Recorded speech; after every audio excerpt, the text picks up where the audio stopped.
Bonjour. En cette période de l'année, disons, un peu festive, nous les journalistes, on cherche d'autres sujets dans l'actualité. Vous avez bien vu, on va parler des cadeaux, on parle des spectacles, on parle de... Ben oui, à propos de spectacles, comment marier la science avec le spectacle? Bien, regardez bien. On est au Muséum d'Histoire Naturelle à Paris. Pour vous situer les choses, c'est juste à côté de la gare d'Austerlitz. Et dans les jardins, il y a une exposition étonnante qui allie à la fois la paléontologie, c'est-à-dire 600 millions d'histoires de la vie sur Terre et dans la mer, bien entendu, avec le spectacle, c'est-à-dire, regardez, des maquettes grandeur nature, des bestioles, et surtout l'illumination. C'est ça l'idée. L'idée, en fait, elle est née il y a 4 ans.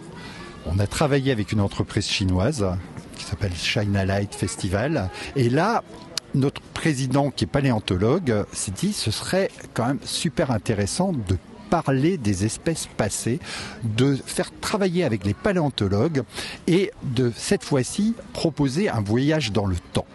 Et c'est ce qu'on a réalisé, un voyage à travers 600 millions d'années. Maintenant, place à la visite. Et vous allez voir, c'est féerique. Attendez, regardez. On revient en arrière. Il y a 600 millions d'années. Apparemment, cet animal que vous voyez là, 1,40 m de diamètre, il peuplait le fond des océans. De l'avis des paléontologues, c'est l'animal le plus ancien sur Terre. Mais la suite de la visite est tout aussi étonnante et féerique. Vous allez voir, c'est une machine à remonter le temps. Il y a des maquettes géantes, des maquettes animées, et puis surtout, une féerie de lumière et de couleurs.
Eh oui, le succès, j'oserais dire, est au rendez-vous, rien qu'à en juger par le nombre de visiteurs tous les soirs ici dans les jardins du Muséum d'Histoire Naturelle.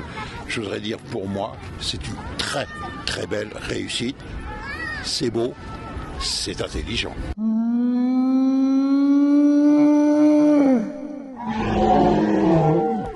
Puisqu'en cette période de fin d'année, on parle souvent de cadeaux, permettez-nous de vous offrir un certain nombre de cadeaux, mais ils seront dans le domaine de la littérature, parce que 2021, moi je reconnais, a été très très très très riche dans le domaine de la littérature scientifique. Alors on vous a sélectionné, en compagnie de ma petite équipe, avec Olivier et Françoise, un certain nombre d'ouvrages qui nous semblent remarquables. Alors, tout de même, il y a eu beaucoup d'encyclopédies sur le domaine de l'astronomie.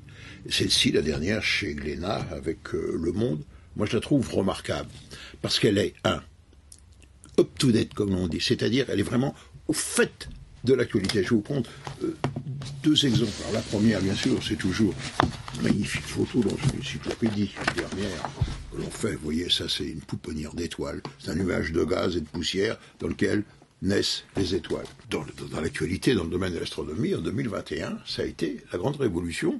Ça a été, par la première photo, disons, la reconstitution à l'aide des enregistrements d'ondes gravitationnelles d'un trou noir. Et je vous garantis qu'en 2022, on va beaucoup parler encore des trous noirs. Et puisque l'on a parlé beaucoup du James Webb télescope, eh bien, je vous signale cet ouvrage chez Odile Jacob, de mon ami David Elbaz, astrophysicien au commissariat de l'énergie atomique et directeur de recherche et un grand spécialiste de la lumière. Pourquoi? Mais parce que le seul message que l'on ait des fins fonds de l'univers jusqu'au moment où la lumière a pu sortir du Big Bang, eh bien, c'est ce message canalisé scientifique. Et donc, David Elbaz, avec la plus belle ruse de la lumière, j'oserais dire, les plus belles astuces que nous a offert la lumière et le plus grand message qu'elle nous a envoyé des fins fonds de l'univers. Puisque, à la fin de 2021, on regarde vers 2022, un ouvrage intéressant, porte bien son nom, Le futur. C'est-à-dire que l'idée chez Houellebecq, l'éditeur, est intéressante, c'est-à-dire pour comprendre ce que sera, hypothétiquement parlant, le futur, eh bien, regardons ce qui s'est passé durant les 10 dernières années. Moi, j'ai trouvé un chapitre intéressant, vous allez voir, qui s'appelle « Le cimetière de la technologie ». Et oui, les changements sont tellement rapides que vous vous souvenez, il y a un certain nombre d'objets, il y a eu le Walkman qui a disparu, il y a eu les mini-disques, etc. Voilà. Et donc, durant 10 ans, il y a eu des découvertes étonnantes, aux oubliettes, mais ça nous permet, ce qui s'est passé, de comprendre le futur. Chez Larousse, le dictionnaire, ça c'est une fait normale, mais je trouve très amusant, c'est le dictionnaire des découvertes sans un trésor insolite. Enfin, bien sûr, comme c'est un dictionnaire, on est par ordre alphabétique. Mais on trouve à chaque chapitre des inventions qu'on a complètement oubliées. Attendez, je vais vous prendre juste un exemple. Bon, allez, regardez, j'ouvre la page AT. Savez-vous ce que c'est qu'une trépigneuse? Attendez, je mens pas, hein. Voilà, ça s'invente pas, hein. Voilà, ça, c'est une trépigneuse. Mais une trépigneuse, vous voyez, c'était un cheval qui était sur un tapis roulant, qu'on amenait dans les fermes. Il marchait sur le tapis roulant, donc développait une force motrice, et la force motrice, on la récupérait avec une courroie pour entraîner, par exemple, une batteuse. Dans le même ordre d'idée, bon. Et regardez celui-là. Hein, turbulent. Turbulent, ça se dit de quelqu'un qui est remuant. Mais oui, en effet, c'est une caisse en bois que l'on tournait avec une manivelle et qui permet de foulage des pots. Quand il fallait, disons, enlever les poils et la graisse des pots, on les mettait à l'intérieur avec un solvant et puis on tournait la manivelle. Je vous le recommande parce que c'est un cadeau insolite et surtout amusant. Insolite également, il fallait oser le faire, les apparitions, c'est-à-dire, ça va, allez, je voudrais dire, du spiritisme jusqu'au miracle, et des phénomènes souvent inexpliqués, mais explicables par la science. C'est chez Houellebecq, c'est les archives de la France hantée. Et pour finir, 2 coups de cœur. Moi, je peux avoir droit à 2 coups de cœur. Le premier, ce soit insolite et très intelligent, le grand livre de l'intelligence animale chez Larousse. Et notamment parmi l'intelligence animale, quand vous voyez le travail, par exemple, que fait l'intelligence avec laquelle une araignée fait sa toile et la répare et lui téléphone les informations. Il y a 2 types de fils. Il y a les fils qui vous donnent la structure, j'oserais dire, architecturale solide, sur laquelle elle se déplace. Et puis il y a également les fils qui restent collants et qui permettent donc de bloquer la proie avant qu'elle lui injecte son venin. Et aussi, l'intelligence animale, on peut que s'interroger sur leur propre boussole, c'est-à-dire comment ils peuvent se repérer par rapport au champ magnétique, par rapport au soleil. On pense bien entendu aux grandes migrations, on pense également aux abeilles. Et puis mon autre coup de cœur, et je remercie Éric Piezac de m'avoir envoyé ce livre de Jean-Pierre Maubert, qui est aussi également l'éditeur, c'est l'histoire, vous voyez, on change de domaine, l'histoire des records du monde de vitesse sur rail. Pourquoi ?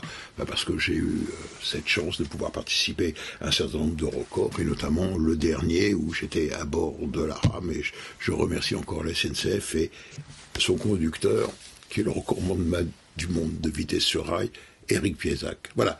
Bonne fête de fin d'année à tous, j'allais dire, à toutes. Et puis, surtout, le plus beau des cadeaux que vous pourriez nous faire, c'est d'être le plus grand nombre possible sur cette chaîne. Et puis également, vous voyez, vous appuyez sur ce petit bouton abonner. Et toute mon équipe, Françoise et Olivier, vous remercient et vous disent à la prochaine.